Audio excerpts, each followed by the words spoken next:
Boa noite, pessoal. Meu nome é Mirela Carla. Está no ar mais um Outspod, podcast mais atípico deste Brasil. Uma salva de palmas! Muito bem. Estamos aqui em São Paulo para essa edição especial na Clínica Formari. Essa clínica aqui é incrível. E eu quero muito que vocês, profissionais, né, de outras cidades, outros lugares, conheçam e se inspirem. A gente precisa sair daquela caixinha, assim, de que terapia é só a mesma coisa ou que é chato. Não, tem muitas formas de estimular, não pode ser chato, né? Tem que ser legal, tem que manter a criança motivada. A gente não pode esquecer que as nossas crianças passam muitas e muitas horas em terapia. Se tiver o privilégio de ter acesso, né?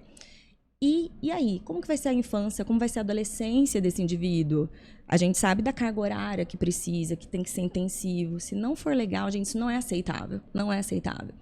E aqui, desde a hora que você entra na clínica, você vê que todos os espaços são pensados para estimular a autonomia. A comunicação alternativa está aqui em todos os ambientes, pistas visuais, né? Então, vamos conhecer um pouquinho sobre a Clínica Formari. Clínica Formari, um lugar dedicado a transformar vidas. Todos os dias, trabalhamos para desenvolver o potencial máximo de pessoas com transtornos do desenvolvimento e aprendizagem, promovendo autonomia, independência e qualidade de vida. Acreditamos que cada pessoa é única. É por isso que oferecemos atendimentos comportamentais integrados, personalizados, visando atingir o potencial máximo de nossos clientes. A Formari é mais do que um espaço de tratamento.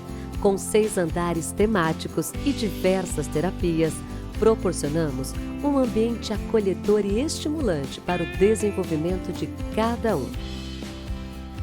Contamos com uma equipe altamente qualificada, composta por psicólogos, terapeutas ocupacionais, fonoaudiólogos, fisioterapeutas e muito mais.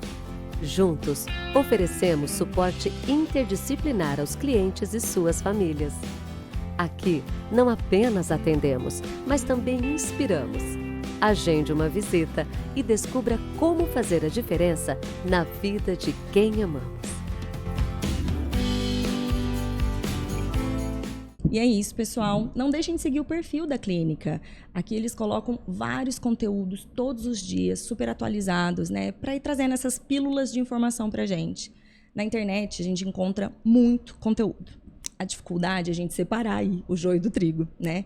O que, de fato, é ciência, o que é sério, do que é pseudociência, enganação, o que não funciona, né? Então, a gente precisa buscar fontes seguras de informação. Então, siga a Clínica Formari, né? Que lá eles estão sempre muito preparados e com essa intenção mesmo de esclarecimento, tá bom? E vou pedir para você que está aí nos assistindo, você já se inscreveu no canal? Gente, me dá essa bolinha, custa nada na vida, né? Já se inscreve, já deixa o seu joinha, curte, comenta, compartilha. Quanto mais vocês participarem, mais o YouTube, o Spotify, né? Todos os streamings de áudio e plataformas vão entender a relevância desse assunto. Entregar para mais e mais famílias, né? Anos atrás estava eu no computador digitando autismo ali no Google, muito sozinha e muito insegura, muito angustiada. Então foi pensando nessas famílias, né, que veio ao Outspod para levar essa informação gratuita de qualidade.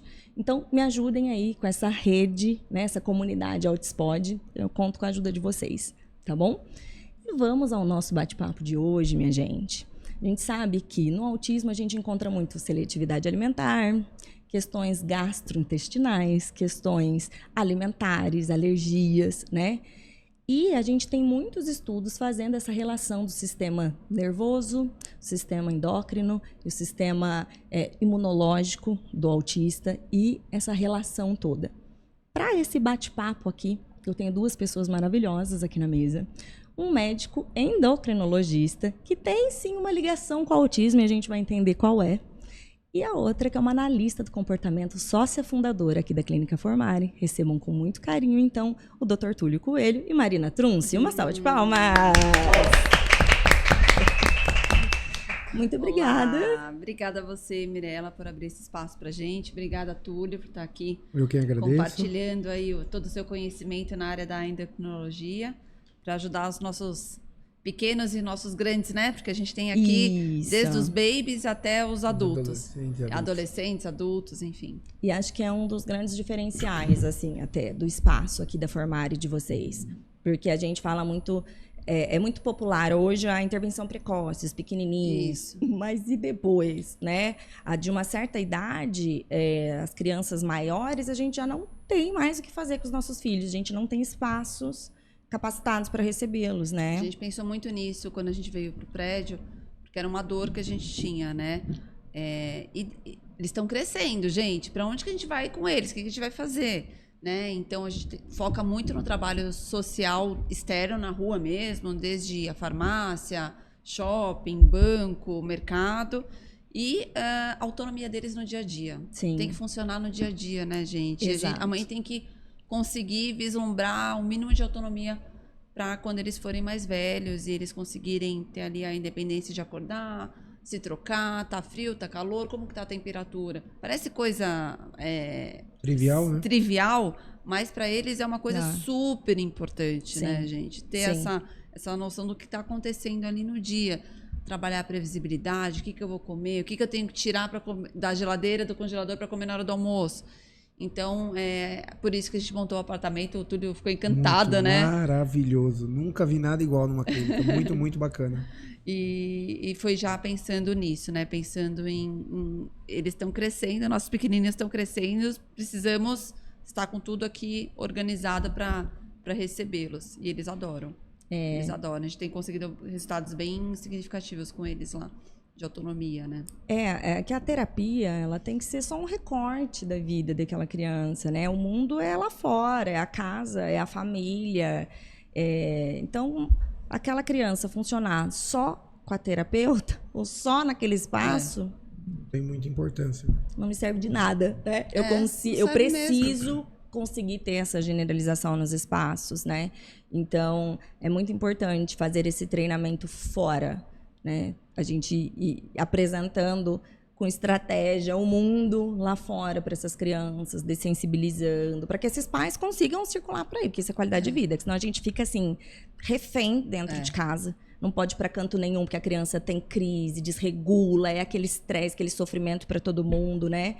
E se fechar não é alternativa, né, Marina? Não. Pelo contrário, Não. a gente tem que expor muito, só que de uma forma assim Gradativa, estratégica, né? é. Para que não seja aversivo, que não seja uma tortura, literalmente, né? Sim. E dá Então, funcionalidade, né? e funcionalidade para isso, justamente. Ô, Túlio, conta aqui pra gente, doutor, qual que é a sua relação aí com o autismo? Porque você é um médico endocrinologista, Sim. né? E você tem um vínculo pessoal aí com essa nossa causa, né? Pois é.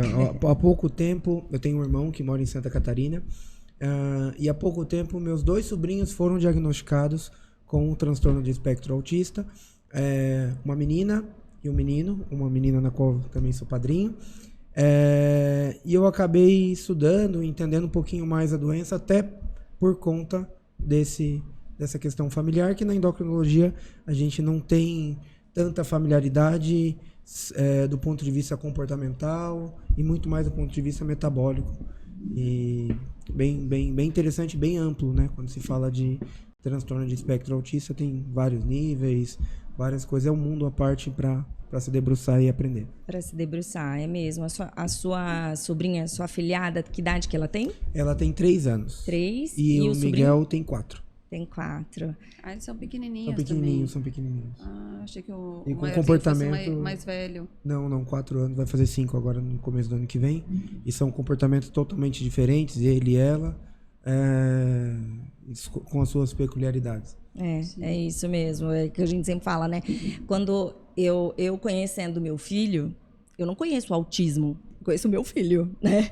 O da minha colega, da outra amiga, né? Não vai ser igual, são coisas muito distintas. A gente tem, né, quando a gente fala de critérios diagnósticos, são os mesmos para todos, mas a manifestação desses sintomas, essas características, vem de forma muito diferente, né? E o que funciona para o seu filho não necessariamente funciona para o outro. Sim, sem dúvida. Né? E eu estava recentemente, né, até dando uma olhada, e tem muitos estudos dessa última década, né, tentando fazer essa relação se haveria no autismo, né, alguma alguma relação entre o sistema endócrino, sistema nervoso e o imunológico, né? E tem tido, sim, muitos indícios, né, diretos e indiretos aí dessa relação no autismo, né? E algumas pesquisas demonstrando uma certa inflamação cerebral, mas não da parte de neurônios, né? Mas do tecido cerebral, levando em conta os neurotransmissores, neuropeptídeos, hormônios, né? E esse funcionamento. Então, é uma coisa que o pessoal está se debruçando muito para entender, porque a gente encontra, é muito comum no autismo a gente encontrar crianças que tenham essas alterações mesmo, né? E muitas vezes as mães não se atentam para isso. É que eu falo que quando a gente tem um diagnóstico, a gente começa a entender o autismo, mas demora para a gente entender o combo que vem. É o combo da alegria. Nunca vem sozinho, né? O autista puro deve existir apenas no livro. Na vida, desconheço, entendeu? Então, sabe, eu falo que são várias fichas caindo, entendeu? Assim, porque são muitas coisas envolvidas e complexas, né? E você, assim, você acha que o pessoal, por exemplo, você como endócrino, você atende um público adulto? Sim, adulto né? e criança também. Adulto e criança também. Criança, adulto, eu atendo todas as patologias endócrinas, ou quase todas, e crianças, mais a parte de hipotireoidismo e obesidade. Quais são os sintomas, a gente dizendo aí, então, do hipotireoidismo, que as famílias podem ficar atentas, porque tem uma incidência grande em crianças com hipotireoidismo, no autismo. Hipertireoidismo eu não sei dizer. Não, é menor. A incidência menor. Tanto em pessoas com TEA e as pessoas típicas, as crianças, a prevalência do hipotireoidismo é muito maior do que do hipertireoidismo. E tem tido bastante, assim, crianças de famílias que eu acompanho, que o filho tão pequenininho ali, já tendo que fazer reposição, né? Assim, me chocou um pouco, não era algo que eu imaginava, mas que tem uma incidência, né? Incidência de 5% de hipotireoidismo, ou seja, num N de 100 crianças, 5 podem apresentar hipotireoidismo antes dos 16 anos de idade, e deve ser feita a reposição do hormônio, da levotiroxina, do hormônio T4 nesses pacientes. A reposição, o diagnóstico se faz clinicamente com a diminuição do hormônio tiroidiano, chamado de TSH, mas também podem haver critérios clínicos sugestivos, sintomas, que sugere ao médico, ao pediatra, no caso que faz a puericultura, que avalia aquela criança, do ponto de vista metabólico, para pedir os hormônios tiroidianos. Os principais são queda de cabelo, constipação ou alternância do padrão intestinal, constipação e diarreia, ganho de peso, sonolência, cansaço e prostração, principalmente no meio do dia, a partir da hora do almoço, queda de cabelo e unhas quebradiças. Esses são os principais sintomas, e mãos frias, extremidades frias, mãos e pés gelados. Então, e você sabe que eu acho que muitas mães acabam fazendo confusão, porque essa questão do funcionamento intestinal no autismo, é muito comum a gente ver essa desregulação. Eu ia falar exatamente isso. Então, que eles têm uma incidência grande de constipação. Muito grande, muito. Isso. E essas diarreias, assim, também, essas alternações que você disse, as alternâncias, Acontece né? mesmo. E muita gente coloca na conta de alergia alimentar. É verdade. Tira o glúten, tira a caseína, porque tem uma linha aí. Uma linha, né, assim, que eu não sou adepta a ela, no caso, mas de dietas do autismo, né, enfim. E como se isso fosse o causador. Então, olha, é um sintoma que é incidente no hipotireoidismo. E é um sinal de alerta muito importante, sim. né? Porque é isso. Pra tá investigar. Colocando na conta Tudo na de conta outra alergia. coisa. Aí você pega aquela criança que já é seletiva, ela come 4 alimentos. É isso aí. Não, tira 2. Tá ótimo. Que foi o que aconteceu com meu filho, assim, que, tipo, não, você tem que fazer a dieta do autismo. Teu filho tá tão inflamado que não vai falar, não vai não sei o quê, enfim. E ninguém fala muito do hipotireoidismo. O filho do Dr. Tiago Castro, o Noah, que é autista, ele tem hipotireoidismo.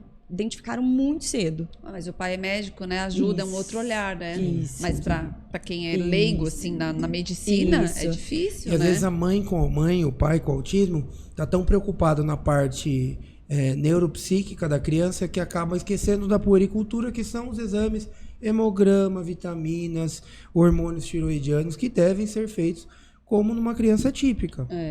A questão, eu vejo assim, né? É uma demanda muito grande para as famílias, né? Sim. Tem o comportamental que está ali gritando, Sim. né? As famílias têm que dar conta no dia a dia. É psiquiatra, é neuro, é avaliação, é fono, é TO. E não tem como dar conta de tudo mesmo, Sim. né? E é muito importante esse sinal de alerta que você está dando, porque a gente tem que se lembrar disso. A gente fala muito isso aqui com as supervisoras. Gente, vamos descartar primeiro as questões clínicas, médicas, né? Fisiológicas. Fisiológicas. Falou com o médico, foi, Isso. investiga. E nessas a gente já descobriu um monte de coisa, porque às vezes nem tudo é só comportamental. Exato. O Nem comportamento tudo. é só o reflexo, a causa é Exato. outra. Na né? psiquiatria, primeiro se descarta as causas fisiológicas que podem ser atribuídas, no caso, seja por excesso de hormônio, ou por falta de vitaminas, para depois pensar, porque às vezes a gente acha que uma criança está deprimida, quando na verdade ela pode estar com uma anemia. É isso. Seja por deficiência de ferro, ou por deficiência de B12, ou ela está com hipotiroidismo. Às vezes a gente pode achar que a criança está um pouco mais irritada, mas ela pode estar com excesso de hormônio tiroidiano, como é o caso do hipertiroidismo. E no caso também de alterações intestinais que a gente estava falando, pode ser o caso principalmente de intolerâncias, que podem gerar também uma hipótese diagnóstica parecida com o hipotiroidismo, intolerâncias alimentares. As mais comuns é glúten, lactose, mas existem diversos tipos de intolerância, como também a diminuição de fibra alimentar, principalmente as fibras solúveis, que pode gerar um padrão de constipação, que também pode ser pensado na mesma linha de raciocínio com o hipotiroidismo. Então tem a parte nutrológica, que são intolerâncias alimentares, a parte de alergias alimentares, que é outra classificação, e a parte de baixa ingesta de fibra alimentar, que também pode gerar a constipação, e que não é uma questão de alteração metabólica, e sim uma baixa ingesta de fibra alimentar daquele paciente. Os pacientes seletivos praticamente vivem sem fibra. É uma dificuldade, só no né? carboidrato, né? A fritura, a gordura, não, assim, fontes de fibra que o pessoal pensa na seletividade, num grosso modo, né? Dizer a ingestão baixa. Pelo meu filho era zero. Então eu tinha que tentar suplementar, né? Mas eu acho que o pessoal também perde muito a mão nessa questão da suplementação. O que eu vejo que fazem muito no senso comum, né? Faz sem orientação médica, porque é mais um médico, é mais um especialista para essa Não, família. e mais conta a sabe? pagar, porque aquelas receitas Exatamente. carésimas. Que, gente, essa conta não fecha. Não tem tem isso também. como. Já tem que comprar medicação Não do tem psiquiatra. como. E as terapias A consulta, são caras. é. As consultas, geralmente, são os médicos particulares que a gente vai, que são pequenas fortunas. Tudo custa. E não é uma coisa que você vai fazer uma hora ou outra. É uma acompanhamento, vida. né? Entende? Então, são gastos mensais, são gastos fixos que a gente tem. Então, tudo isso tem que entrar na equação. Não dá, né? Não dá. Eu já tive etapas em que, olha, Mirella, então, da questão da seletividade do Arthur. Então aí tem que fazer isso, passar com tal profissional. Falei, gente, esquece, não tem dinheiro para isso. Ponto. Nós vamos, não irei. É o que eu falei, o que tá mais urgente Falei, no não momento. vou, não tem como. O que dá para fazer? Só que eu não vou ficar parado sem fazer nada, por enquanto. O que a gente consegue? Prioridade, né? Então, assim, tem um descompasso muito grande, eu acho, sabe? Das pessoas que atendem. Acho que o ponto principal é você entender qual é a estrutura familiar daquele paciente. Financeira, rede de apoio. Porque senão, às vezes, você vai dar uma meta tão irreal para aquela família. Irreal, sabe? Eu tenho uma história, olha só para você ver como que tem esse descompasso. Estavam numa clínica fazendo treino de AVDs com a criança, né? E estavam treinando que tomasse banho lá no chuveiro e que comesse à mesa. Fizeram, nossa, não sei quanto tempo de treino disso com a criança. Muito bem. Na casa dessa criança não tinha chuveiro, era banho de caneca e não tinha mesa. Não faz sentido nenhum, né? Cadê a funcionalidade? Sim. Não funciona. Tipo, oi? Você tem que entender dessa a família. realidade A dessa realidade. família. Porque é desconexo, assim, não é surreal. Ficaram Mas não sei quantos você sabe meses que- fazendo esse treino que o menino não ia poder aplicar na No autonomia dia a na dia. casa de independência na casa dele. Um dos protocolos que a gente usa aqui para estimular a autonomia e independência, mas já na fase de adolescência e adulto, é o WAFES. E ele é um padrão americano. E um dos critérios lá, que inclusive isso faz muito parte da cultura americana, é pegar o ônibus, né? Desde novinhos, eles pegam o ônibus sozinho para ir para a escola, aqueles ônibus amarelos, tal, e ok. E aí a gente estava montando a programação para uma família que tem uma outra condição, uma condição, inclusive, super boa. Esse menino nunca vai pegar o ônibus. Eu falei, gente, não vamos... Para que a gente vai gastar energia, tempo, dinheiro dessa família Exato. ensinando ele a andar de ônibus? Ele nunca vai andar. Não A faz família sentido. não precisa, a família tem receio, a família tem uma estrutura que consegue viabilizar um motorista ou um Uber. Então, vamos ensiná-lo a andar de Uber? Não, também não faz sentido, porque a família tem motorista e é uma coisa que vai continuar tendo. Então, vamos ensinar ele a chamar um motorista? O que faz sentido para aquela família? Exato. Aplicabilidade. Né? Né? Aplicabilidade. E aí a questão do que a gente vê que falta muito do raciocínio clínico, porque você Mas tem... isso é raciocínio clínico puro, né, Não gente? é? Você tem protocolos, mas Isso é assim... experiência. Uma Isso coisa é aí você não- engolir o protocolo, outra coisa é você entender exato. a especificidade Isso faz daquele sentido. paciente. Né? Isso faz sentido. Exato, né? E o que eu acho importante a gente linkar aqui com o Túlio é: a gente não está falando para ninguém, não estamos querendo desestimular ninguém de ir no endócrino, muito pelo contrário. Sim. Mas a gente entende que qual batalha você vai ter que, Sim. que escolher. Isso. Na vida, né, gente? Na não só vida. da mãe atípica, como da mãe típica também. Exato. A gente não vai conseguir fazer tudo o tempo todo. Tudo não dá. Não dá. né? Então a gente vai escolhendo isso, só que eu acho que falta mesmo essa orientação, porque ou a equipe terapêutica, ou o médico, sei lá, quem tiver com aquela família, precisa ser assim o capitão daquele negócio, o líder ali para dar os direcionamentos, né? Eu fiquei muito tempo sem médico para o meu filho. Eu não tive apoio médico, assim, não deu, né, os que eu fui não me deram esse suporte, e aí eu, como o meu filho não precisava de uso de medicamento, até hoje ele ainda não precisou, né, eu desencalhei de médico. Não vai, vamos nós aqui. E aí, meu apoio foram as terapeutas, né, as psicólogas ABA, que depois eu consegui lá na cidade, e a terapeuta ocupacional. Elas que sempre foram meu esteio. Tudo que a gente fazia foi com elas. O Arthur, meu filho tem 6 anos e meio. O Arthur tem médico há menos de 1 ano, depois do podcast, que aí eu tive acesso a mais pessoas, mais profissionais, e hoje ele é acompanhado pelo Dr. Paulo Liberalesso. Só que eu fiquei sem médico, porque daí de novo essa conta, assim, era um gasto muito grande, consultas muito caras, eu não tinha esse respaldo, então assim, não, meu dinheiro é um só. Então, eu vou investir então, em tais horas de terapia, vou investir numa capacitação minha, que aí eu aplico no restante na minha casa. E aí, assim, a gente vai fazendo, né? Eu acho que o Túlio tem muito essa visão, acompanho o trabalho dele de perto, ele tem muito esse olhar, assim, o que dá para fazer tudo? Não, então vamos escolher. Né? O que vai ser mais importante para você agora? Então vamos investir nisso, né? Ele tem muito esse olhar. Antes de eu falo para os meus pacientes, eu atendo majoritariamente adultos, acabo atendendo crianças e adolescentes também, da parte de obesidade infantil, principalmente, mas antes de ser endócrino, eu sou clínico geral, então, generalista, que a gente chama na medicina. Então, o que eu costumo fazer com meus pacientes adultos é ver a saúde dele como um todo, saber até onde eu posso ir, refluxo, gastrites, coisas genéricas, infecção urinárias, amidalite, doenças inflamatórias agudas, simples, eu acabo tratando e, quando necessário, eu acabo encaminhando. A mesma coisa vale para as crianças.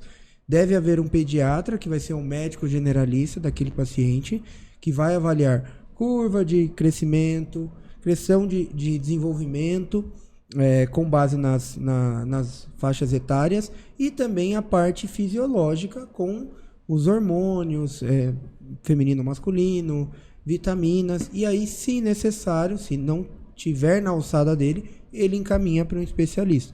Porque, seguindo o guideline da Sociedade Brasileira de Pediatria, A puericultura deve ser feita também com base nos exames laboratoriais. A puericultura é a especialidade da pediatria que vê toda a questão de crescimento e desenvolvimento da criança, desde do recém-nascido até a fase adulta, que daí já passa para a clínica médica. Então, cabe, tanto nos adultos quanto na criança, ter um médico clínico que acompanhe a saúde como um todo e, quando necessário, que nos Estados Unidos é o General Practice, né? Quando necessário, encaminhar para um especialista para determinada questão. Quando a gente fala, você dizendo até desses sintomas do hipotiroidismo, né? E aí eu estava dizendo que o filho do Dr. Tiago foi diagnosticado bem cedo, mas aí a realidade que eu vejo até é quando as crianças já são crianças maiores, pré-adolescência, com sobrepeso, várias questões aí que vão fazer pensar nessa parte hormonal, né, para fazer esse exame. E aí, a hora que ajusta o medicamento, não teve que tirar nenhum alimento, nem nada, não eram essas questões, eram o hipotiroidismo mesmo. E aí, Túlio, quando eles vêm aqui para nossa academia, a gente faz toda a programação de sensibilização para conseguir ficar 1 minuto na esteira, 3 minutos, 5 minutos, 10 minutos, né? E essa criança tá ali, esse jovem tá ali 1 hora, 40 minutos e não emagrece. Aí fala, opa, será que tem alguma coisa? A gente fala para a família, lembra que a gente falou que era importante passar no endócrino, que era importante acompanhar, né? E aí a gente vê que as famílias vão, né?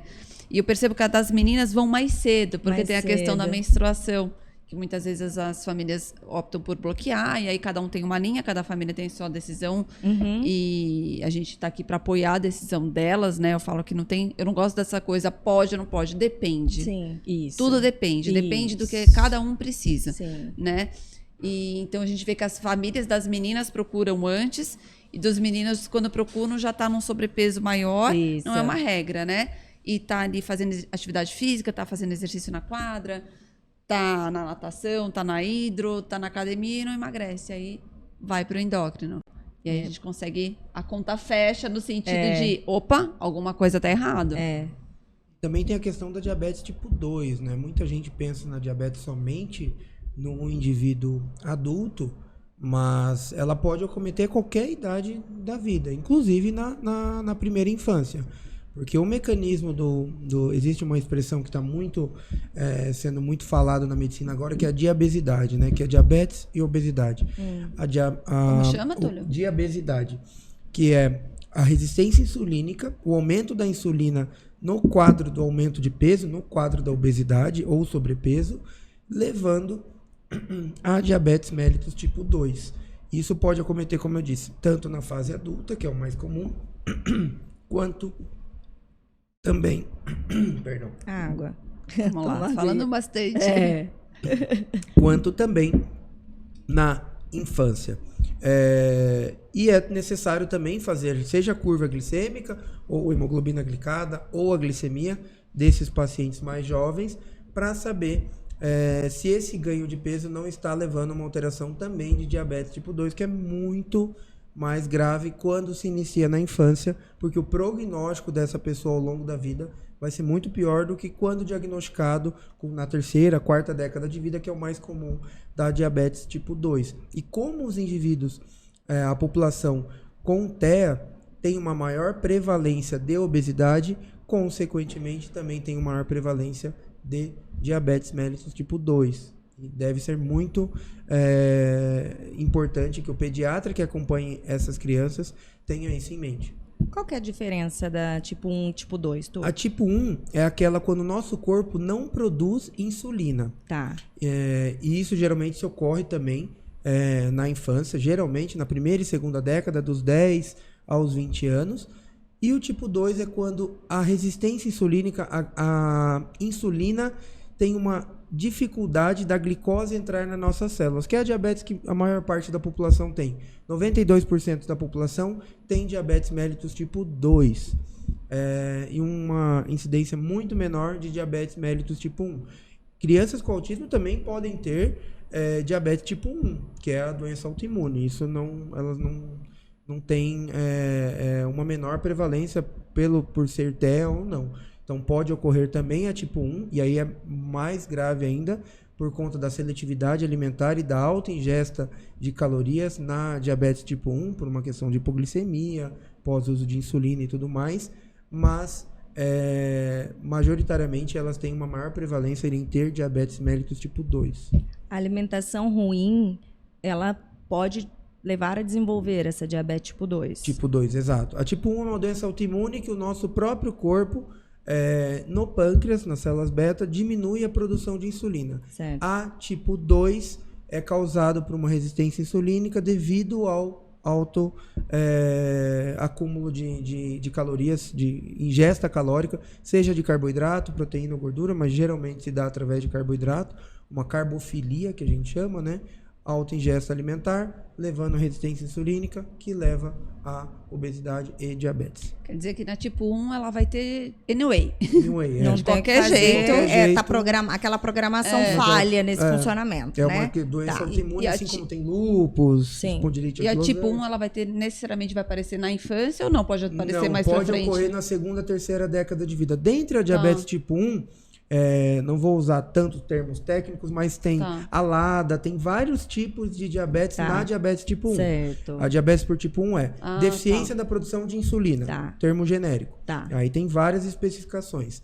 A maior incidência é na primeira e segunda década de vida, dos 10 aos 20 anos. Pode ocorrer na segunda, terceira década? Pode, mas é menos incidente. Como pode ocorrer também do 0 aos 10 anos de idade. Não é nem um pouco incomum dentre o N da diabetes tipo 1.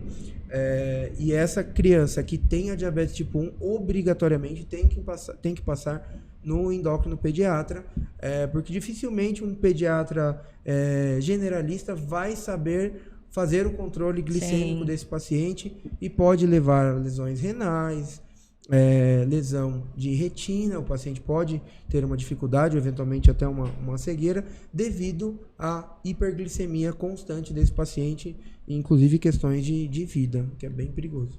No caso da diabetes tipo 2, qual que é o tratamento?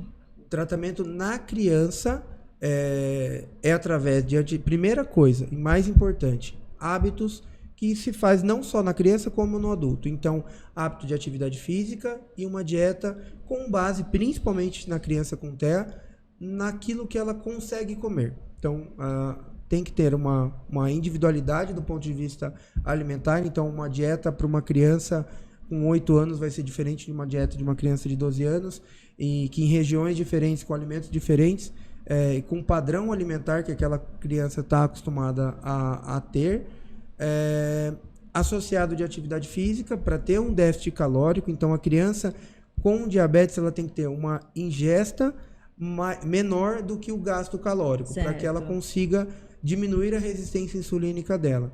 Esses são os tratamentos, a base da pirâmide da diabetes tipo 2. E em seguida, se não conseguir o controle glicêmico, fazer o tratamento através de antidiabético oral. O mais comum deles é a metformina, nome comercial Glifage, e se com monoterapia com o Glifage não conseguir atingir a meta glicêmica, tanto da glicemia de jejum como da hemoglobina glicada, aí sim existem outros fármacos que foram liberados mais recentemente, a partir dos 12 anos de idade, que são os análogos de GLP-1, que são aquelas canetinhas famosas, que é usado tanto no emagrecimento quanto na diabetes, on-label, inclusive, para diabetes, mas mais recentemente também para obesidade, que é o Saxenda, ou Victoza, ou Trulicity, ou Ozempic, que é o nome mais comum aí, que também pode ser usado a partir dos 12 anos de idade. A partir dos 12 não sabia anos. que era a partir Pode, dos 12. Também não. Pode, principalmente o Saxenda. E para crianças que têm mais dificuldade, o Ribelsus também a partir dos 16 anos de idade, que é igual a molécula do Ozempic, só que em comprimido. Para a criança que tem dificuldade em fazer uso da aplicação subcutânea, tem uma aplicação muito mais fácil, uma administração. Olha, acho que em todos os contextos, cuidar de crianças ou indivíduos com TEA... Uma missão. Caramba, porque... Mas né, assim, então... se for uma criança, provavelmente aquele que desenvolveu essa diabetes tipo 2 é porque já é seletivo e já tem um padrão Isso que eu tava alimentar. pensando. E o sedentarismo, né? É um contexto. A obesidade é uma doença inflamatória multifatorial. Então, não é só a questão da seletividade ou só a questão do sedentarismo, mas a questão do contexto como um todo daquele paciente, principalmente de hábitos. Quando se fala em obesidade e diabetes, mais importante do que pensar, diabetes tipo 2, tá? Mais importante do que pensar em remédio é pensar no hábito alimentar e de atividade física daquela paciente. E só aí, quando necessário, entrar com medicação. Muitas das vezes, acabo tendo colegas médicos que, por ser mais tortuoso o caminho de você explicar e orientar o paciente, já sai prescrevendo medicação sem nem indagar como que é o hábito alimentar e de atividade física daquele paciente. Quando muitas das vezes pode ser não necessário, obrigatório, o uso da medicação para controle glicêmico daquele paciente. Quando você fala de hábito alimentar, né, você frisa a questão da alimentação e a questão da atividade física. E eu fico pensando que as nossas crianças, né, quando eu falo crianças, eu quero dizer jovens, enfim, eles têm uma questão muito importante relacionada ao sono. Também, distúrbio Né? do sono. Então, hábito, a gente está falando aí, eu acho que de 3 pilares: alimentação, atividade física e sono. Com certeza. E o quanto a interface dessas 3 coisas acabam prejudicando, porque, Túlio, se a gente não dorme bem, gente, cada vez tem mais estudos sobre a importância do sono, a quantidade de sono, o horário de sono, né? Tem muitos estudos falando o quanto o sono é fundamental, por exemplo, no tratamento do bipolar, né? É fundamental. Então, a gente sabe que os nossos pequenos e nossos grandinhos têm uma série de comorbidades, né? E aí é o que a Mirella fala. O pacote é grande, gente. Porque você tem que lidar com a questão do hábito, com a questão da comorbidade, com o psiquiatra, com o endócrino e com as terapias e tentar trabalhar e ser mãe e ser feliz. Isso, não é fácil. Não, eu falo, você dizendo aí, eu fico pensando, se o meu filho desenvolver, se ele desenvolvesse hoje, tá? Na situação que ele tá hoje, eu não conseguiria grandes coisas nas questões alimentares dele. A parte de exercício físico de boa, tranquilo, ele pratica, é um menino muito ativo, tudo. Isso é muito bom. E o sono dele é bom também, né? Mas a questão alimentar pra gente é muito desafiador. Pra você ter uma ideia, meu filho tem 6 anos e meio. Faz 1 ano que meu filho voltou a mastigar comida. Nossa, Mirella. Até 1 ano atrás, café da manhã, almoço e janta, só mamadeira, com suplemento. Né? Nossa. Então, ele tem uma aversão muito grande de sentar na mesa com a gente. A gente vai, sei lá, passar um dia num parque, se tem um restaurante, para estar no restaurante, né? Então, a gente vivia situações assim, vamos viajar em família. Eu não conseguia frequentar o restaurante do lugar que a gente fosse, vai num resort, não sei o quê. A questão da alimentação inviabiliza o social. Então, sempre meu marido ia e comia, depois eu ia e comia, e a gente dava as coisas fora para ele, né? Então, com 2 anos, ele parou de comer comida. E ele ficou sem comer nenhuma comida, que eu digo,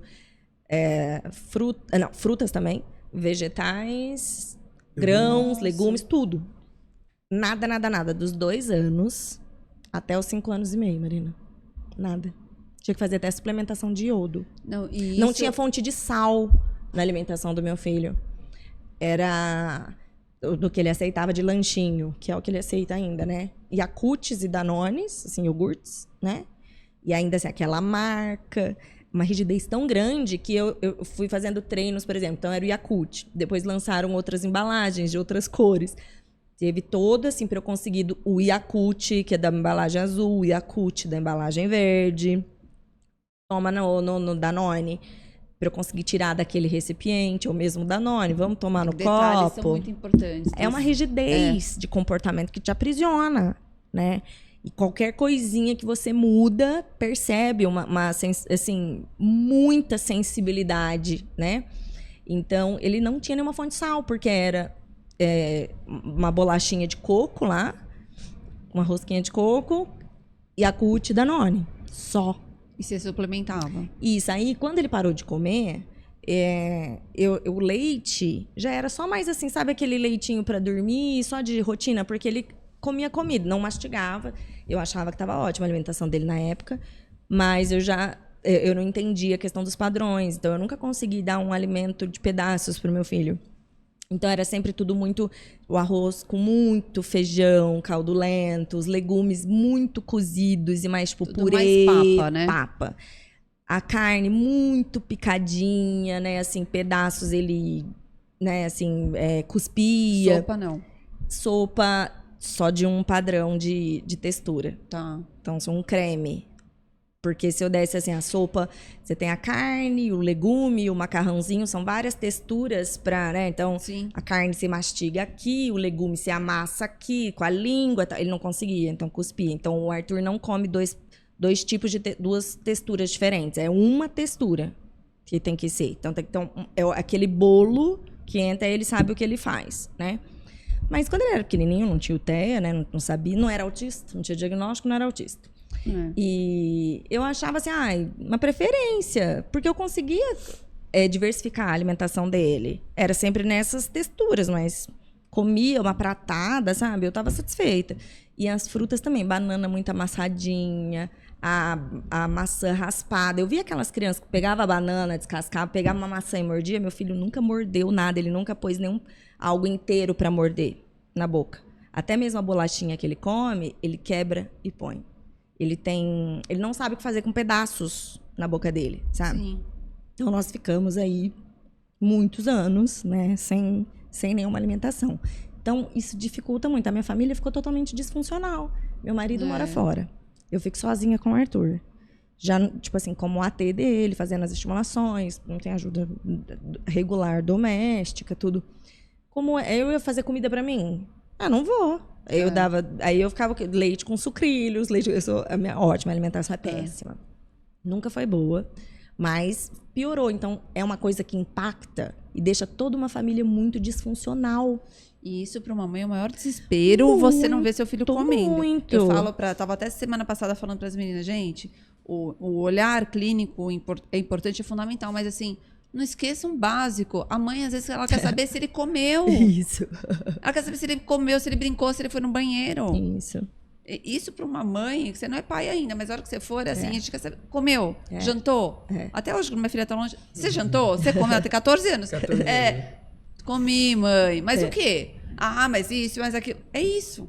Né? Mãe, isso pra mãe é questão básica, né? Então, assim, mas você não tem a rotina de pôr a mesa? Bom, primeiro que sou só eu e ele durante a semana. E se eu ponho a mesa, ele não senta. Então, hoje ele voltou a comer comida, tá? Que bom.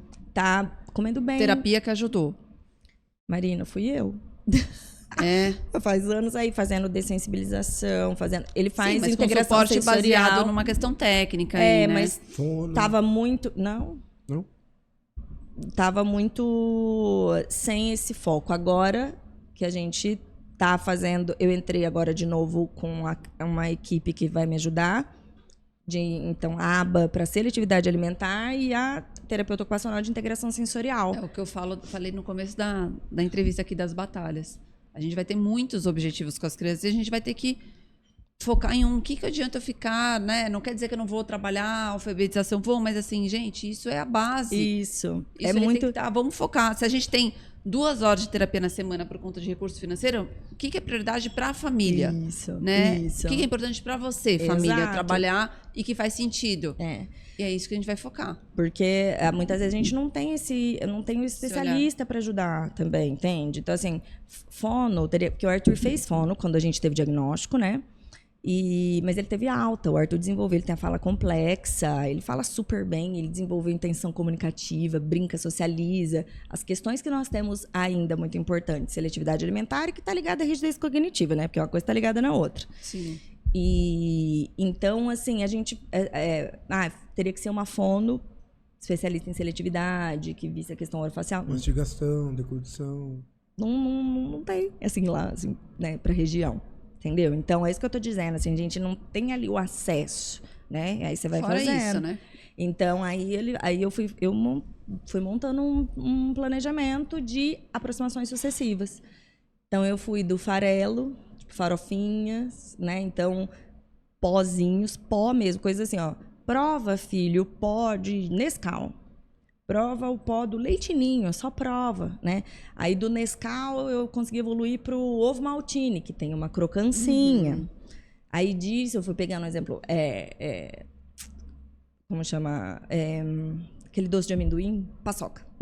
Eu pegava a paçoca, esfarelava a farofinha, que tem um gosto um pouquinho mais salgadinho. Vamos provar o sal? Punha o sal, pozinho, pra você provando, né? O pó, ele se sentia mais confortável. Aí eu pegava o biscoito de polvilho e triturava em farofa. Então eu fui conseguindo farofinhas. Aí eu fui fazendo farofa com legumes, com, tipo, enriquecendo, né? E ele foi aceitando. Foi aceitando, mas assim, isso foi... Imagina, um ano. Muito tempo. Só no provar, ainda só na mamadeira. Eram provas, né? Aproximações para tolerar, você encosta e tudo mais. Aí eu consegui... Te contratar como terapeuta. Menina, olha, não é brinquedo não. Aí eu consegui chegar na batata palha extra fina. Tudo muito quebradinho. Depois dela já inteirinha. Depois da batata palha regular. Aí aquela mãe, né? Eu sou a mãe que sonha que o filho coma batata frita. Sim. Porque, cara, tipo, batata frita você tem em qualquer lugar, sabe? Assim, eu não vou ficar passando aperto. Eu marmito pra tudo quanto é canto, né? Então, eu consigo... E que ele seja integrado, não é só o prato dele diferente. Porque toda vez ele é o diferente, né? E ele se sente observado. Ele quer comer escondido. É uma questão pra ele. Já tá crescendo, já tá percebendo. Ele sabe que ele... Mamãe, eu tenho dificuldade, né? Eu não como os meus amigos. Filho, você tem dificuldade, mas a gente tá trabalhando nisso. Porque ele sabe. Porque as crianças falam, você não vai comer? Você come isso? Você, tipo, sabe? Então, eu trabalho muito isso com ele na autoestima, né? No emocional, de como ele encara isso. Aí, da farofa, aí eu consegui juntar farofa e batata palha, e eu comecei a inserir pequenos grãozinhos de comida. Grãozinho de arroz. Eu levava ele no mercado comigo. Olha, tem tantos tipos de arroz. Vamos fazer arroz, vamos fazer o arroz colorido. Foi um tempão só apresentando. Você não quer relar? Ele nem rela. Não rela, não rela.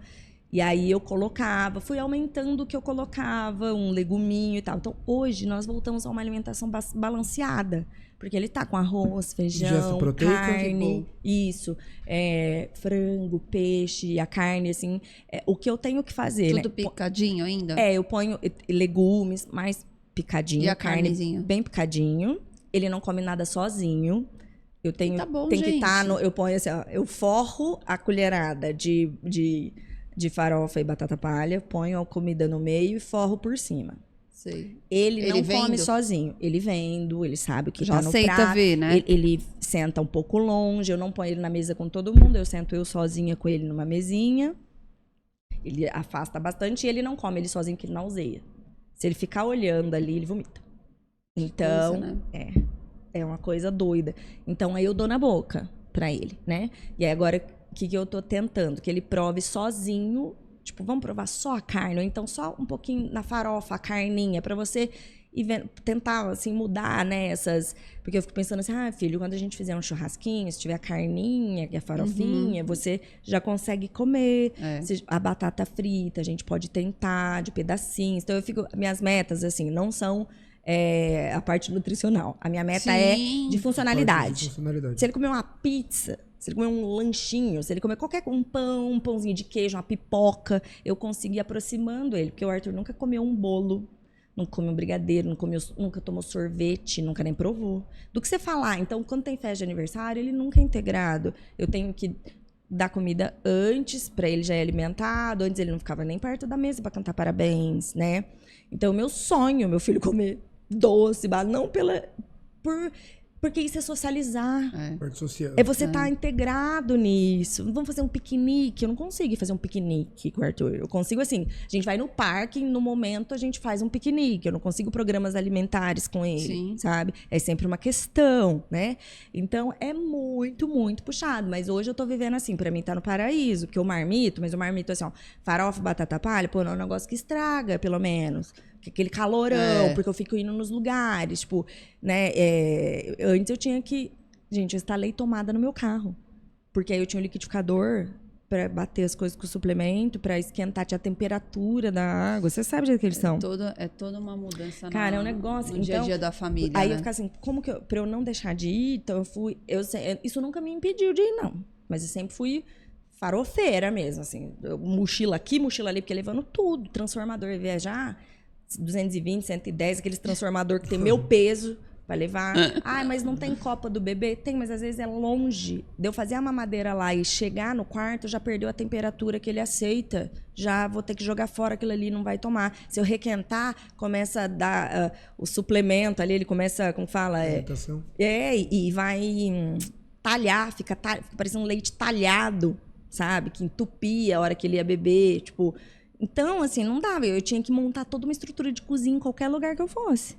Pra ter isso aí e tá lá. E a alimentação inviabiliza muito. Viagem, Gente, passeio, é um excursão negócio... de escola, Como? festinha. Entendeu? Como?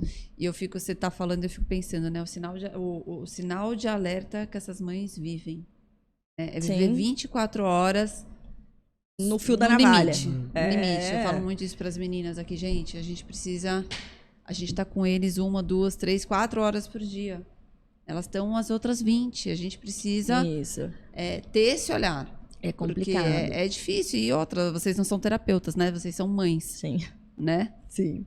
E aí eu penso que a parte de exercícios físicos é algo que é muito mais viável para essas famílias conseguirem e que também proporciona uma socialização das crianças.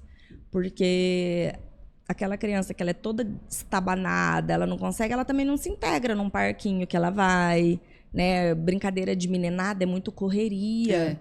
E aí você não corre na mesma velocidade, você não escala na mesma velocidade, você, né? Então isso também te segrega. Isso também te, né, assim, quando vai ficando maiorzinho, você tem educação física e não é escolhido em time nenhum. A hora que você vai, você é péssima, não tem nenhum desempenho. Então, aquele indivíduo vai colecionando várias falhas ao longo do dia, vários fracassinhos, vários pequenos fracassinhos, sabe? E o impacto é muito grande. Então, a gente equacionar todas essas coisas no tratamento, né? Assim, o que é que dá, o que é possível fazer.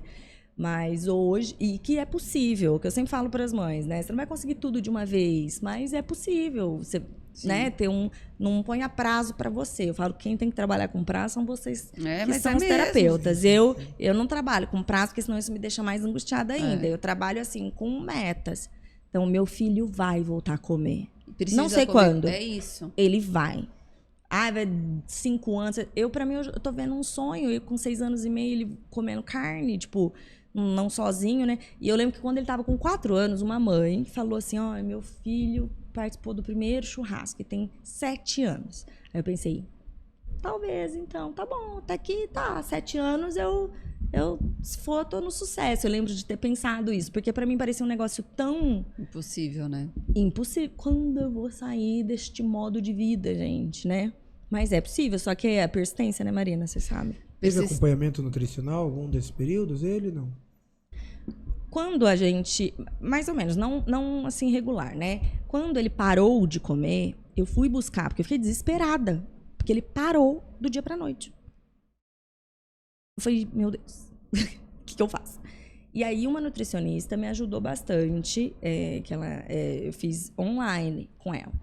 E aí ela trabalhava com seletivos alimentares, então ela me ajudou, olha, o que você acha? Vamos tentar resgatar do leite, a mamadeira, que é o leite branco, tentar suplementando por ali, para você ter a paciência, porque é um tratamento longo. E aí você ter uma noção que ele está suplementado. Isso pode gerar também hipovitaminose, sarcopenia, que é baixa massa muscular. Isso. Diminuição no crescimento. Isso. E outros aspectos. Foi. E aí a gente foi na mamadeira, eu lembro que eu comecei com uma lasquinha de batata doce cozida. Uma lasquinha de inhame cozido no leite. E aí mantinha aquela quantidade uma semana. Aí ele acostumava com aquela textura, eu aumentava mais um pouquinho. Aí eu fui conseguindo suplementar. No fim, ele estava tomando um shake maromba. E aí tinha muita coisa que eu gosto muito ruim, era muito penoso. Eu também fui retirando. E por fim, eu foquei mesmo na proteína. E aí eu fazia a variação na mamadeira dele de proteína, tanto whey protein, quanto proteína vegetal, proteína animal. Eu comprava de pó, né, sem gosto, e proteína... Caseína? A vegana... Não, era... uma que era, tipo assim, tinha uma vegana lá que era de grão de bico, de arroz. lentilha. A mais comum é de ervilha. Isso, aí eu tentava variar essas proteínas. Eu tentava variar um pouco os leites também. Às vezes não a mamadeira toda, mas eu punha uma parte, um leite de arroz, parte um pouco de leite de aveia, uma parte, só para tentar fazer essa variação nutricional ali. Mas o meu foco maior era a proteína. E foi ótimo. Quando o Arthur não tinha questões de constipação, diarreia, não tinha alterações, assim, ele sempre foi muito saudável, super forte, assim, não era uma criança que, sei lá, na sala dele direto tinha criancinha faltando, porque tava com virose, enfim, né, mas assim, gripado, nariz, não, o Arthur é um menino que não fica doente, assim, tipo, eu fui dar antibiótico para ele esses tempos, eu nem lembrava a dosagem de nada, porque não toma, né, e assim, eu fazendo muita atividade física e ao ar livre. Ao ar livre. O Arthur não fica socado em casa. A gente vai pro sol, a gente vai pra... sabe assim? Muito mesmo, assim. E aí a gente foi conseguindo, sabe? Às vezes eu dava uma colherada, assim, de algum óleo. Às vezes o óleo de coco. Tinha uns outros lá de ômega, enfim. Isso é importante que você falou em relação à suplementação de proteína, porque muita gente acha que o whey protein, ou a proteína da carne, ou a proteína de origem vegetal, só pode ser usado em praticantes de musculação, em adultos, quando na verdade ele é um suplemento alimentar antes de ser para o processo de hipertrofia, para o ganho de massa muscular. Ele também serve para manter o pool de aminoácidos que aquele paciente vai precisar. Então, você pode sim utilizar o whey protein em qualquer fase da vida, principalmente para crianças e idosos que não conseguem comer proteína. Isso. Carne, frango, peixe. Idosos eu nunca tinha pensado. Sim, é muito, muito importante. Eu faço bastante a suplementação, além de endocrinologista pelo IPMED, eu também sou pós-graduado em nutrologia pelo Hospital Albert Einstein. E eu faço a suplementação de proteínas muito em idosos, pacientes acamados ou pacientes que pós-oncológico. A suplementação proteica ela deve ser feita quando o paciente não conseguir ingerir através da alimentação normal, regular, em qualquer fase da vida. Principalmente em crianças, fases que precisam mais de um aumento proteico, que é na infância, e na fase mais de senilidade, né? Mais idoso. Então é muito, muito importante. Então, eu acho que eu sinto, né, assim, que realmente o que foi sustentando o Arthur foi a questão desse aporte de proteico, né? E eu explicava para ele, porque você precisa a proteína, filho. Porque não é que ele gostava da mamadeira, era algo que me entristecia muito. Meu filho não tinha uma relação legal com a comida. Era tipo, tem que tomar, sabe? Ou tem que comer. E gente, comida assim é afeto, você tem várias memórias afetivas, né? E para ele sempre tão difícil. E aí às vezes ele ficava, não quero a mamadeira hoje e tal. E eu dizia, filho, principalmente por causa da proteína, meu amor, você tá crescendo, você não vai ter força para brincar com seus amigos e que não sei o que nananã. Aí ele se esforçava para tomar aquele tanto e tal. Então, e aí até eu comecei com uma suplementação mais completa. Só que era inviável eu manter aquilo. Era muita coisa para ele tolerar. Ele tem assim, você começa disfarçando nas coisas que ele come, aí o que ele come ele também não aceita mais, porque ele sentiu aquele gosto. Ao invés de eu conseguir aquela confiança para que ele prove um alimento, eu vou tuchar a vitamina na boca dele. Então tudo isso, na prática e no sofrimento, né? Você vai entendendo assim, não é isso. Não é. O ideal seria tantas coisas, mas não dá. Tipo assim, a gente era briga, assim, você já acorda sabendo tanto de vezes que você vai se indispor com a sua criança. E aí, tudo isso interfere. E eu, como AT dele, como que daí eu proponho as atividades lúdicas Já e tal? tá. Você já ferrou ali, já na manhã, entende? Como que eu faço aquelas estimulações com ele? Não dava. E você, mãe, a pessoa que dá alimentação, que é o que ele não gosta, a Sim. gente fala assim, né? Tecnicamente já virou um Nossa, estímulo discriminativo total, não péssimo, quero te né? ver, Não né? quer Vaza tudo daqui. menos ver você. Então, muito difícil. Então, tem o ideal e tem o que é possível, né? E aí, eu fui tirando várias, meio que por conta também, assim. Porque eu senti, assim, que eu não era muito compreendida da realidade do autismo, vamos dizer, né? Então, essa nutricionista me ajudou por um período. Mas depois, os outros que eu fui buscando na minha cidade, na região, que pudesse estar mais próximo, era muito a dieta do autismo. Você tem que tirar glúten e caseína. Eu falo, filho, a base de alimentação do meu filho é glúten e caseína. Você tá entendendo? Tipo, e ele não tem extensão abdominal, ele não tem problema intestinal, o menino não tem problema, irritação, não tem. Ele não tem. Então, assim, o que eu fico brava, né, doutora, é que, assim, toda generalização é burra. Então, uma dieta balanceada, ela é boa para qualquer pessoa, não é autista, Sim, é qualquer pessoa. sim. Se você tiver alguma intolerância alimentar, é óbvio que você tem que retirar, mas não por ser autista. Então, não é para o autista. É muito controversa essa questão de glutenfobia. Eu não recomendo para nenhum, como você mesmo falou, pacientes que não tenham sintomatologia ou que não tiveram o diagnóstico de alguns anticorpos, no caso do glúten especificamente, né, que é a maior fobia alimentar que existe. Tem uma linha da medicina que eu não sou muito fã, que é a parte ortomolecular, que crucifica, demoniza tudo que advém de glúten e leite. Fala que o homem não advém da vaca, né? Logo não deve tomar alimentos advindos de leite, porque não produz a lactase, que é a enzima, quando na verdade, se o paciente não possui intolerância alimentar, não tem distensão abdominal, diarreia ou dor abdominal, não tem por que tirar esse alimento da dieta. A mesma coisa, alimentos com glúten. Se a pessoa não tem intolerância pelo glúten, não tem por que crucificar aquele tipo de alimento. Óbvio que tem a questão de macronutriente, de quantidade de carboidrato, proteína, é uma questão quantitativa, mas você jamais pode crucificar um alimento se não faz mal àquela pessoa, ainda mais sem embasamento científico, que é a maior parte dos profissionais. A maior parte, exato. Então começou essas coisas, a dieta Isso autismo, é muito forte no meio do autismo. muito forte. E aí, o que dizem é o seguinte, você tá tão inflamado, cérebro, intestino, cérebro, que eu já nem sei onde tá o cérebro e o intestino dessas pessoas, entendeu? E que, seu filho tá tão inflamado, não vai falar, não vai se comportar, não vai... Tá, o meu filho, a fala veio à base da caseína, da lactose, do glúten, enfim. Não é que a gente quer essa alimentação para o nosso filho. É claro que eu queria que meu filho tivesse uma dieta balanceada. Que mãe que não quer? A questão é que não é ainda. Eu tô lutando para isso. Ainda não é a minha realidade. Você tá lutando e está conseguindo E tô avanços. conseguindo grandes avanços. É isso. E aí, isso do glúten, o pessoal demonizar. Gente, tudo que eu quero que meu filho vá numa festinha e coma o que servirem junto com os outros. Vai ter glúten. Você acha mesmo que eu vou ficar preocupada com o glúten? O menino não tem nenhum sintoma, é isso que eu tô dizendo. Por quê? Eu quero. É claro que eu quero. Porque para mim, alimento é isso. O que eu quero para ele de evolução, ainda não estou na preocupação nutricional. Eu ainda estou nessa parte de aquisição, de aproximação, dele ter memórias afetivas e de integrar ele nos ambientes.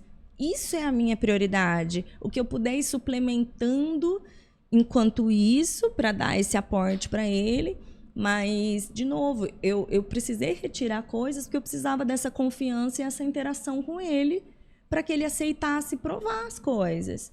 Então, aí, o que eu fui fazendo? Assim, por exemplo, eu tirava uma vitamina e eu tentava dar colheradas de sucos.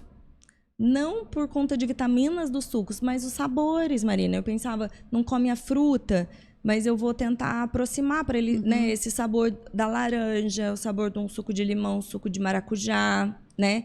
Eu conseguia a colherada. Ia. Não uma delícia, mas eu tô tentando, assim, de novo, esse cérebro identificar...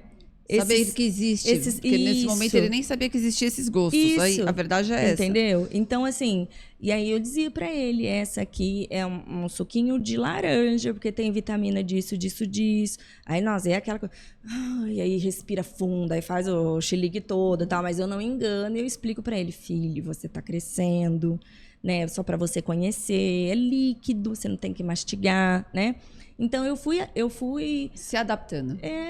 Eu fui tirando os medicamentos e suplementos para tentar essa aproximação com o alimento em si, sabe? Que eu não quero que ele suplemente pro resto da vida também, né? Então, são escolhas que a gente vai fazendo aqui e ali. E é assim mais ou menos que eu tenho conseguido com o Arthur. Tem sido nesse padrão.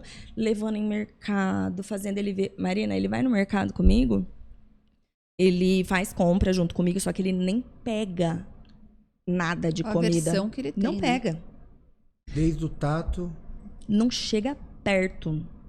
Ele pega as coisas dele, me ajuda com os produtos de limpeza, ele me ajuda a pegar a batata palha, a lata do Leite Ninho, a lata do Nescau, Que já é um essas avanço, coisas. Isso. Porque a gente tem que comparar ele com como ele era. Exato. E aí até do Nescau, olha isso, eu do Nescau, eu variei para o próprio Nescau, porque mudava a embalagem. Aí tinha a embalagem azul, a embalagem não sei o quê, para você ver o tamanho da rigidez.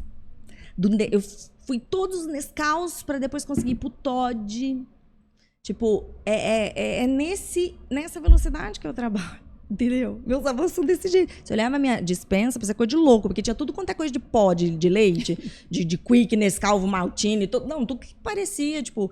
Aí tinha um que era de... Ai, como que é? De churros. Gente, eu fui descobrindo vários negocinhos e fazendo ele provar. Eu tentei o coco ralado, mas aí era muito difícil de dissolver, não foi, né? Que você mastiga muito tempo. Mas eu fui fazendo essas tentativas com ele, tentando, né, que ele se aproximasse. Tudo isso que você está falando me vem em mente, assim, o quanto esse endócrino tem que ter esse olhar, né, Túlio? Porque vai ter o tratamento ideal, Isso. que é o que você deve estar aí na sua cabeça. Nossa, ela está falando e o ideal seria isso. E o que acontece Possível. e o que é possível. Né, e desmamando, né, desensibilizando, introduzindo aí, no caso, os alimentos aos poucos, Não né? basta ter uma dieta adequada do ponto de vista de macronutriente, carboidrato, proteína e gordura, se essa dieta ficar no papel e o paciente não conseguir aderir. Esse Exato. é um profissional totalmente falho. Totalmente Se não for falho. aplicável, né? É isso Se que não eu for penso, falhou aplicável, com não você. serve de absolutamente nada. Aquele cálculo de macronutriente que o nutricionista fez não tem nenhuma efetividade, né? E aí, depois disso, eu fiz até um acompanhamento.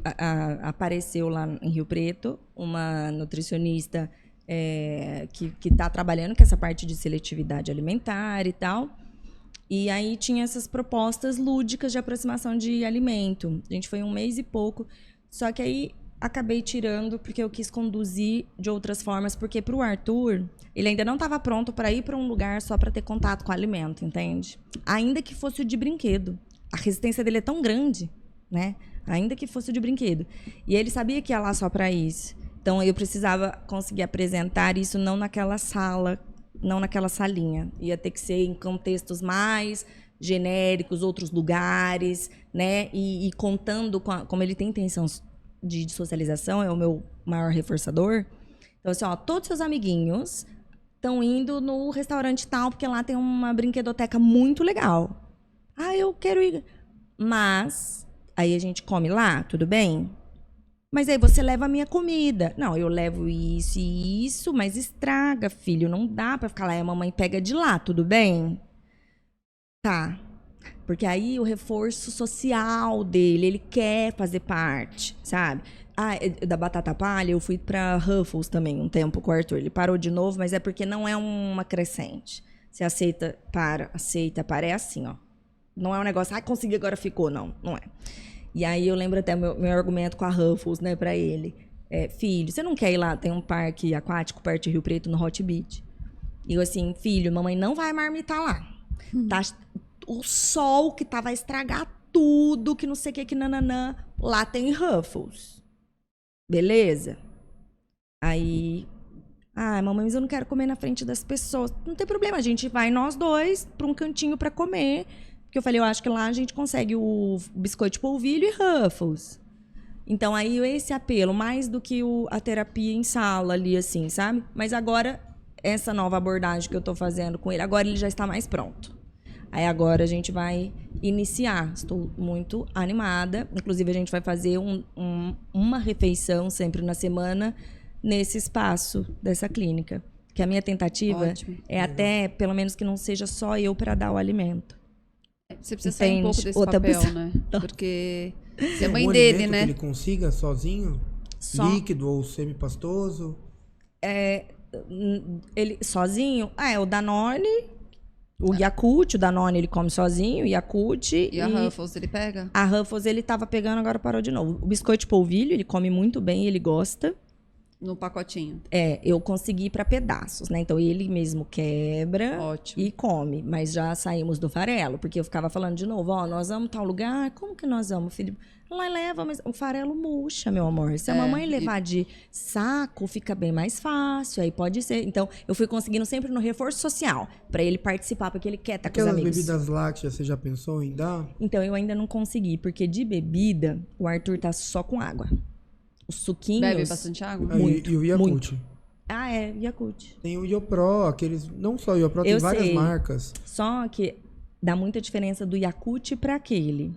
Muita diferença. De gosto. De gosto. Eu até tentei outros tipos de leite fermentado, mas também aquele chamito lá, desculpa, gente, é ruim pra burro aquilo lá. Então, do Yakult pro chamito não foi. E não tinha muitas marcas, assim, similares disso. O Danone, eu acho que pode ser uma possibilidade de eu tentar de novo, porque eu já tentei e não consegui, dos Danones um pouco mais proteicos. Tem Ou até vários. nem tem um ser pouco inteiro. E tem o pra você comer, pra criança comer de colher, o Iopro, tem do Verticampo, tem várias marcas. E também tem as bebidas lácteas, que são mais líquidas, e aquelas líquidas com pastoso, que são aqueles iogurtes proteicos também. Então, o que eu pensei seria de não dar o inteiro, mas misturar um pouco de novo e fazendo Pode fazer essas a diluição. pequenas, essa diluição no que ele toma, pra ele acostumar, porque ele sente. Você põe uma gota. A curva de crescimento dele tá Tá legal. super bem. O Arthur é super alto, robusto, grandão, assim, super. Se Ele precisar tomar vitamina, ele toma? toma. Comprimido? Não, comprimido não. Não. Pedaço não vai nem. Mas tem dá que pra ser- manipular a gotinha também, vitamina gotinha D, vai. vitamina Isso. C, vitamina Não, A, então, vitamina E, vitamina Isso, K. essas gotinhas até ele põe. Ai, Ele bonitinho. coloca na colherzinha, ele fala, é a da vitamina pretinha, porque daí tem o ferro, né? Aham. Então tem Ferro as glicinato. outras e aí do ferro.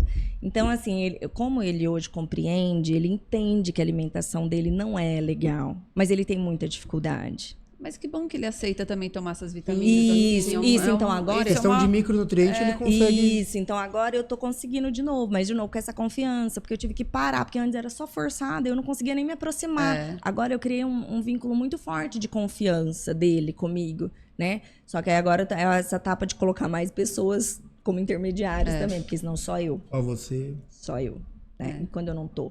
Então aí eu consegui que ele comesse com meu marido e comesse com a minha mãe. Então por isso que eu consigo me ausentar, que senão não. Senão nem sei eu conseguir. Quando eu comecei a gravar o Altispod, que é toda quarta-feira ao vivo, meu filho ficava sem janta. Nossa. Então aí eu dava o almoço, né? Uma coisa mais reforçada, e ele ficava sem janta. Isso deve ser a realidade de muita gente que tá ouvindo Muito, a gente, sim. né? Muito, Sim. muito. Eu tenho várias mães que assim, às vezes tem congresso, tem alguma coisa que queria ir, mas o filho só come com ela. Como que sai? Aí quer voltar Só pro come, trabalho, só dorme. só com ela. Como faz? Né? Isso aprisiona. É aprisionante. São questões muito sérias que a gente vive, né? É muito sério. Tudo que a gente tem é muito, assim... Intenso, né? Intenso e contínuo, né? Intenso Assim, e contínuo. Então, o peso que isso acaba tendo na nossa vida é muito grande, né?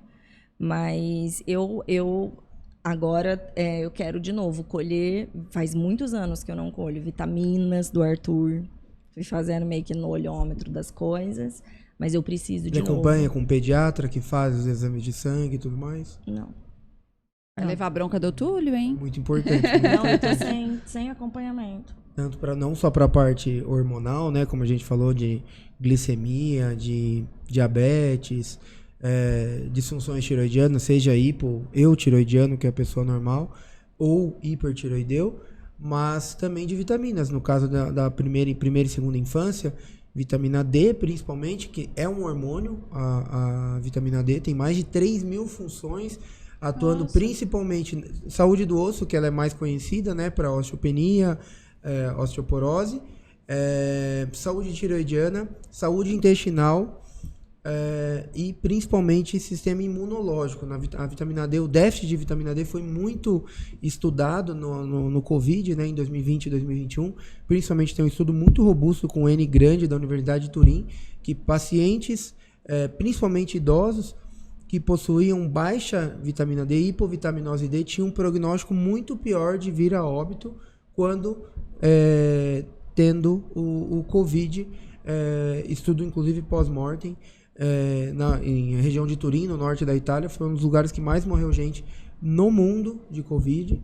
E foi um estudo muito, muito, muito robusto, muito sério.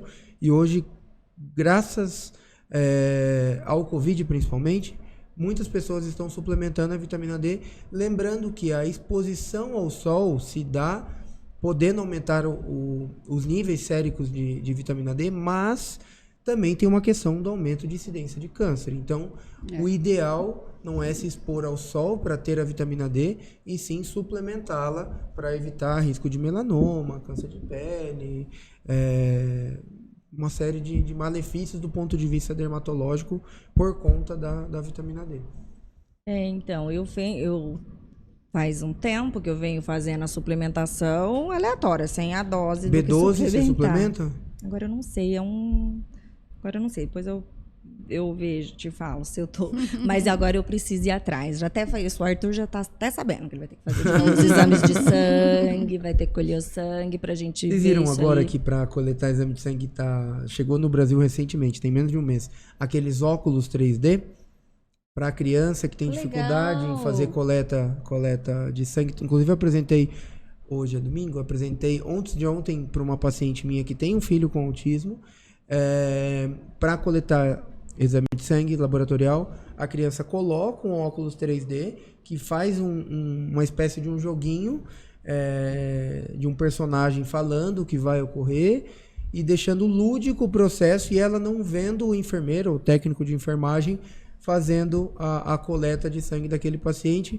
E quando ele tira o óculos, o processo já se deu, o paciente já teve a coleta de sangue, tudo bonitinho, e ele ganha um prêmiozinho, um band-aidzinho específico de quem coletou. Bem legal, bem legal. Isso Nunca vi. A gente faz a história chegou bem- social, Túlio. A história social é justamente colocar no papel, dar uma previsibilidade do que vai acontecer. Então, é uma historinha. Então, Isso.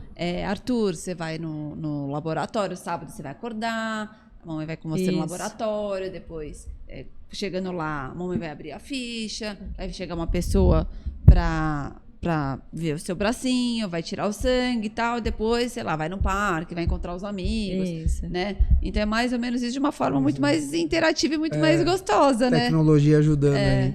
Principalmente as crianças com TEA. Achei bem Nunca bacana. vi isso, que É bem legal. recente. Foi desenvolvido na Coreia do Sul, já tem cerca de 1 ano e meio.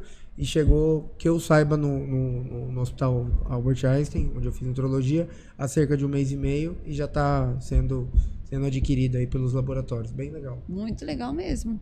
É bom saber a tecnologia, assim, muito a nosso favor nesse sentido, né? De Para a mãe é possibilitar. complicado, né? Levar a criança é um sacrifício para fazer exame de sangue, é complicadíssimo. E meu filho, assim, ele é grandão, ele é forte, ele não é nenezinho que eu pego e seguro ao meu tamanho, porque o meu marido é alto. Então, eu preciso que ele me ajude. Então, quando vai tomar vacina, essas coisas. Mas um ele, evento. Mas ele é resiliente, Marina. Bonitinho. Ele compreende, ele aceita. Eu digo, precisa. Ele fica triste, ele chora, tal, mas eu fui sempre trabalhando disso com muito isso de respeito, fazer coisa forçada. É que tem criança que se não tem esse grau de compreensão, vai ter que ser forçado, você vai ter que segurar para fazer exame, segurar para cuidar do dente, ou enfim. Como no caso do Arthur, ele tem essa compreensão, então qualquer coisa que eu vá forçar é muito mais violento para ele segurá-lo do que qualquer outro tipo de aproximação. Se algum dia, hoje, eu pegar e segurar a força, eu nunca mais consigo voltar ali. Não volto mais. Mas eu contando com ele segura as pontas, tadinho. Bonitinho. Ele aguenta ali, né?